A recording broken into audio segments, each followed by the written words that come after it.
Pada tahun 1966, salah satu pidato Soekarno yang terkenal adalah Jas Merah, kependekan dari Jangan Sekali-Kali Melupakan Sejarah. Tetapi, mengapa tempat bersejarah diproklamirkan Negara Republik Indonesia, yaitu Rumah Jalan Pegangsaan nomor 56 diratakan? Dan mengapa pemerintah Republik Indonesia tidak berusaha membuat rumah replika di tempat yang sama? Nah, semua itu akhirnya menjadi misteri dalam sejarah kita. Sejarah di Indonesia memang banyak terselimuti misteri, salah satunya berkaitan dengan sosok Presiden pertama Republik Indonesia Soekarno. Selama ini yang tertulis dalam sejarah, bahwa ayah Soekarno adalah Raden Sukemiso Srodihardjo. Tetapi ada versi lain mengatakan, bahwa ayah beliau adalah Pakubuwono X, sang raja dari Keraton Surakarta. Saya sendiri juga kaget, ketika ada yang mengatakan, bahwa Insinyur Soekarno dan Mr. Soekarno, adalah dua sosok yang berbeda.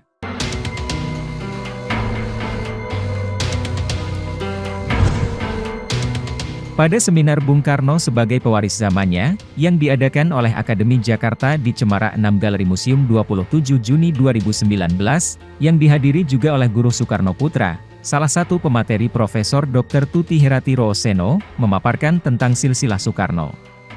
Dalam paparan tersebut, merujuk tulisan Profesor Gunawan Sumodiningrat dan Ari Wulansari, yang berjudul Pakubuwono X, 46 tahun berkuasa di Tanah Jawa.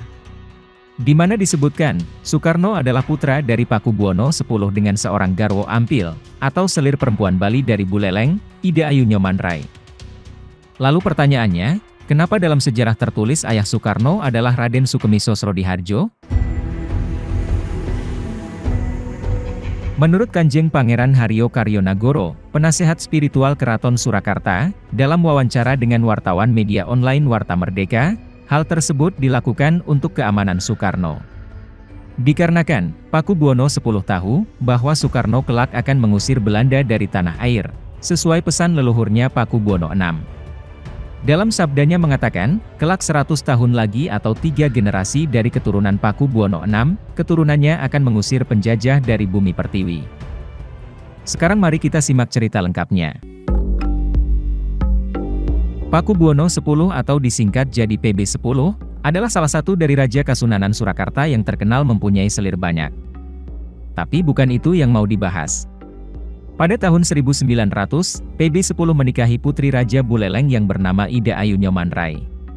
Ketika mengandung, sang istri terpaksa diungsikan ke Surabaya, dengan didampingi abdi dalam kinasi, Raden Sukemiso Srodihardjo, karena berbagai alasan.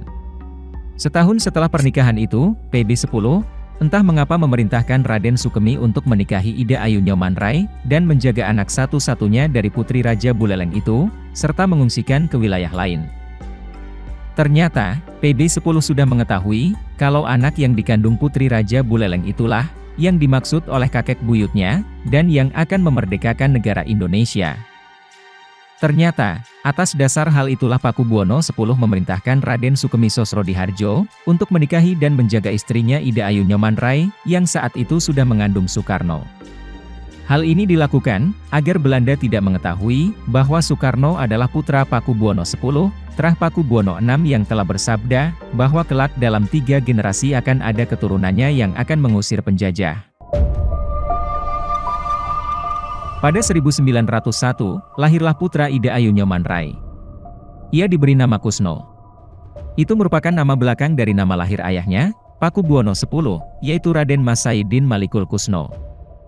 Akhirnya, Soekarno tumbuh besar sebagai rakyat biasa, dan tentunya dalam pengawasan orang-orang kepercayaan PB10 waktu itu. Intinya, kehidupan selama pertumbuhan dan perkembangannya jangan sampai jadi sorotan publik, mungkin takut terjadi sesuatu yang tidak diinginkan. Selama masa pertumbuhan Soekarno, seorang PB10 tidak pernah luput memperhatikan segala perkembangan anaknya.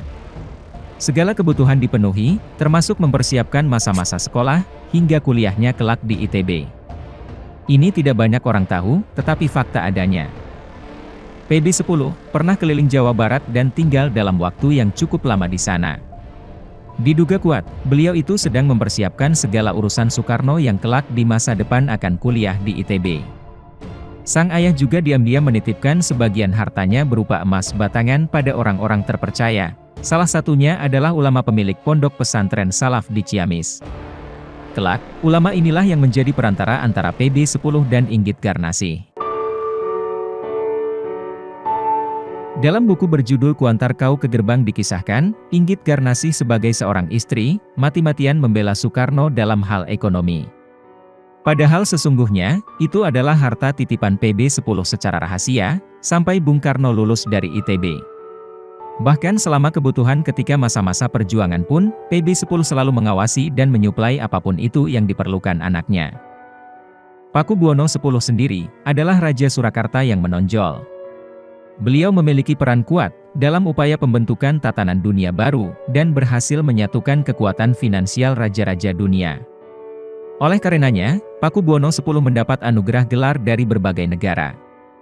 Beberapa gelar yang diperoleh beliau, saya tampilkan dalam video. Sederhananya, Insinyur Soekarno yang menjadi Presiden pertama Republik Indonesia, bukanlah anak darah dari Raden Sukemi, melainkan darah daging dari Pakubuwono X. Insinyur Soekarno dan Mr. Soekarno, adalah satu orang. Jika kemudian muncul nama Insinyur Soekarno, itu adalah tanda, bahwa konteks pembicaraan hanyalah Soekarno sebagai anak dari Raden Sukemi. Dan jika mendengar Mr. Soekarno, berarti sedang membicarakan bahwa beliau adalah putra dari Pakubuwono X.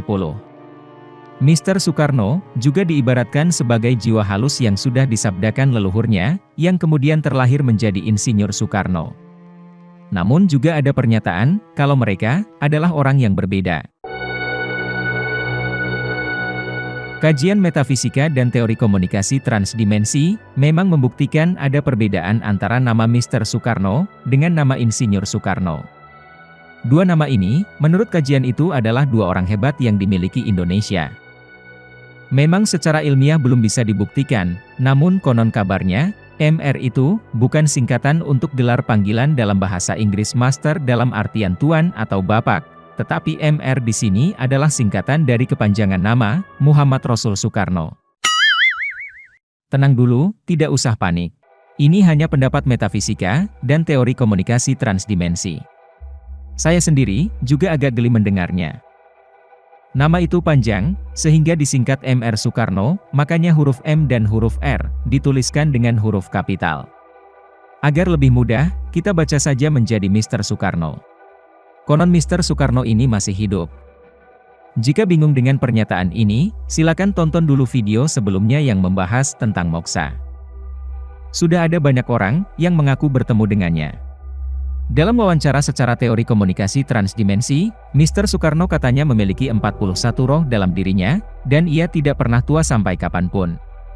Dengan 41 roh itu, berarti Mr. Soekarno memiliki 41 nama. Saat ini, dia juga menggunakan nama lain dengan casing yang sama. Itu konon kabarnya, walau secara ilmiah akademik belum dapat dibuktikan. Daripada tambah mumet, mendingan saya sudahi saja.